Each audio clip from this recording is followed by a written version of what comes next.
How to find draft post on Facebook. Hello everyone, I am Vishaka and welcome to our channel. Now let's get right into the tutorial. Firstly, go ahead and open the Facebook application on your device and make sure you were signed in, and if not, then go ahead and sign yourself in.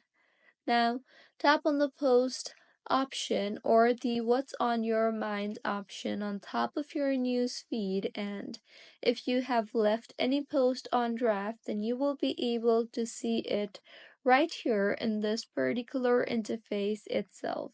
Make sure that you won't get multiple drafts and only the latest one is saved for draft.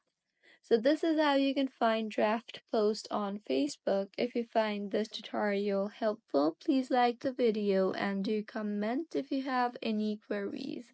Also, do subscribe to our channel for more helpful tutorials like this.